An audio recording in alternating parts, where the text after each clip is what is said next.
850 injection गायब हो गए वहाँ से, हमीदिया से। आज तक पता नहीं उसका क्या हुआ, उसका कौन से मंत्री के पास गए, कौन से IAS अधिकारी के पास। ये केवल झूठ बोलने की इनकी राजनीति है और ध्यान बटाने की। बाकी कांग्रेस का एक एक वर्कर ज़मीन पे है और ज़मीन पे लोगों की सेवा कर रहा है, चाहे राशन बांटने का मामला हो या दूसरे कोई भी बात। सोशल भाजपा का कहना है कांग्रेस की करो काय का चार्ज, काय का सरचार्ज, ये माफ़ किया जाना चाहिए इन दिनों को, क्योंकि कमाई नहीं है ना भाई। आपने लॉकडाउन तो आपने किया है, जब काम धंधा नहीं है तो उसको पैसे दो। अगर आप पैसे दे दोगे तो भर देगा। शर्मा जी, आपने अभी बात करी है, चूंकि आप जिला क्राइसिस मैनेजमेंट के सदस्य भी हैं, तो सबसे ज़्यादा प्रभावित हुआ है वो चल रहे हैं, घर घर जाती है, लोगों की बात करती है। हमने वो आंकड़े दिए जो कमलनाथ जी ने कहा था कि 1 लाख से ज़्यादा लोगों की जान गई है कोरोना से मध्य प्रदेश के अंदर। भोपाल के अंदर 5,500 लोगों की जान गई, 5,500 लोगों की जान गई थी 15 दिन के अंदर। ये आंकड़े हमने पेश किए जाकर। हम लोग ज़मीन पर हैं, ज़मीन पे हमने राशन बांटा, जहाँ इंजेक्शन की ज़रूरत हुई इंजेक्शन हुई, जहाँ बेड की ज़रूरत हुई बेड दी। लेकिन बीजेपी फेल हो गई और इसने मध्य प्रदेश के अंदर 1 लाख से ज़्यादा लोगों की जान ले ली है। बाकी केवल घोषणाएं करते हैं, 1 लाख इसको देंगे, 5 उसको देंगे, लेकिन आज तक एक पैसा किसी को नहीं दिया। बाजी आपका क्या मुद्दा है वो? एक मार्केट, आधा मार्केट एक दिन खोल देना था, इससे लोगों को भी परेशानी नहीं होती और व्यापारियों को भी काम चलता। इसमें फेल हो गए। लेकिन अब ये क्या करेंगे कि शराब की दुकानें तो फुल खोल देंगे, लेकिन बाकी को कहेंगे कि संडे सैटरडे बंद, बाकी 6 बजे बंद कर दो। तो ये जो नौटंकी है ये बंद करना चाहिए। ये आपका सुझाव क्या रहेगा सर? मेरा ये सुझाव है कि भाई आप कहते हो मास्क लगे, आप कहते हैं कि डिस्टेंसिंग हो, सैनिटाइजिंग हो, तो इसके बाद कंट्रोल के साथ ये सब चीज़ें मार्केट वगैरह खोलना चाहिए। और दूसरा हमारा सबसे बड़ा ये है कि वैक्सीन लगाओ। 18+ की वैक्सीन गायब है, इस समय लग नहीं रही है। जो 4.5 करोड़ वैक्सीन पाकिस्तान को भेज दी, जो आतंकवादियों को लग गई।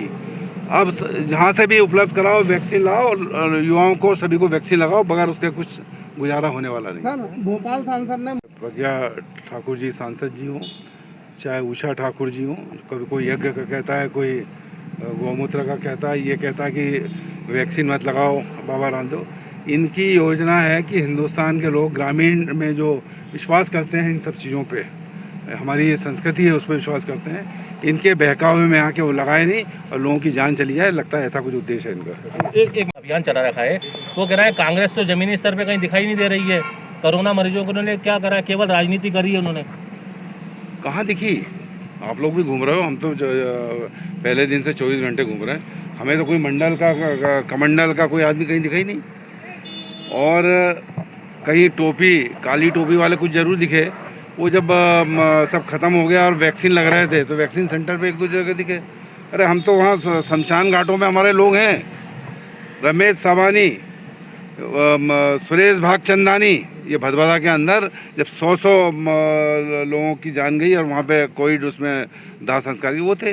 रेहान गोल्डन, इस मोदी जी, इस तरह के मोदी जी भी है हम लोगों के साथ वहाँ सुभाष नगर में। तो ये लोग सब रहे अलग अलग शमशान घाटों में। कहाँ थी बीजेपी, कहाँ थे इनके लोग? घोषणावीर मुख्यमंत्री रोज़ घोषणाएं करते हैं।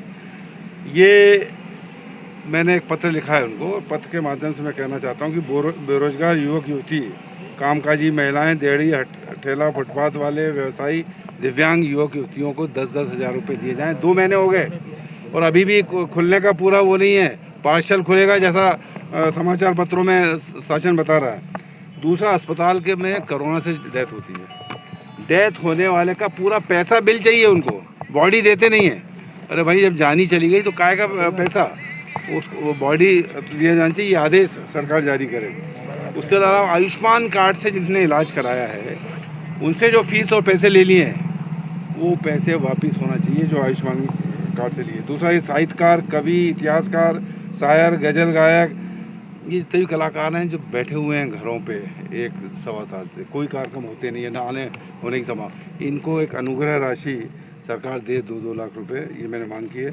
ऐसे ही डॉक्टर्स, पैरामेडिकल स्टाफ, नर्स, इनको सबको कर्मचारियों को 50-50, डॉक्टर्स को 10-10 इनके कर्मचारियों को। सभी धर्मों के धर्मगुरु, पुजारी, ये इनके भी सब संस्थान बंद कर रखे हैं सरकार ने। इनको भी, इन संस्थानों को भी 10-10 लाख रुपए सरकार को देना चाहिए। ऐसे ही सेन समाज, धोबी समाज, ये सब घर बैठे हुए हैं।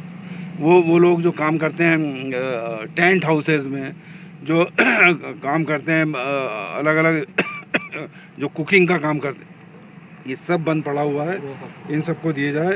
ये 5-7 चीज़ें हैं, या इसको आप और देख लेंगे। ऐसे ही पत्रकारों के लिए हमने कहा है कि जो ये इन्होंने बात की है केवल अधिमान में, हमने कहा अधिमान, गैर अधिमान, फोटोग्राफर, चैनल के आप जैसे लोग, इन सबको ये सहायता राशि सरकार को देना चाहिए।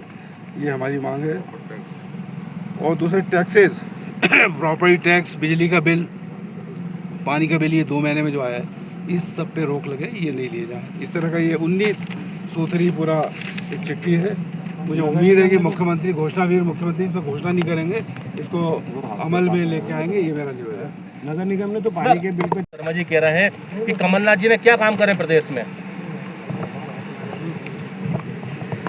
देखिए, प्रवीण पाठक जी एक नीचे करो यार। जागरूक विधायक हैं ग्वालियर के, जिन्होंने कमलनाथ जी से जब दूसरी लहर आई कोरोना की, तो उन्होंने ऑक्सीजन के टैंकर्स वहाँ पे मंगवाए। उन्होंने कमलनाथ जी से रेमडेसिविर इंजेक्शन्स मंगवा के वहाँ लोगों को बैठवाए। और उस समय ये छपा था समाचार पत्रों में कि सिंधिया जी ने 10,000 रेमडेसिविर इंजेक्शन्स लेके आए। तो उसमें उन्होंने सवाल उठाया कि वो किसी को वहाँ मिले नहीं। तो उनका ये मानना है कि इस समय, क्योंकि वो वहाँ के नेता कहलाते हैं ग्वालियर चंबल संभाग के, उनको रहना चाहिए। लोगों की बातें और लोगों की जो परेशानियां हैं वहाँ की, इस समय कोविड-19 टाइम, जो लोग बेरोजगार हो गए, काम धंधे बंद हैं, कोरोना कर्फ्यू चल रहा है, इस समय लोगों की मदद पे होना चाहिए। ये पता लगा कि विदेश है, तो उनका कहना है कि यहाँ रहना चाहिए। एक नॉर्मल वहाँ के लोकल विधायक होने की वजह से उन्होंने ये बात कही है। नहीं तो बीजेपी जो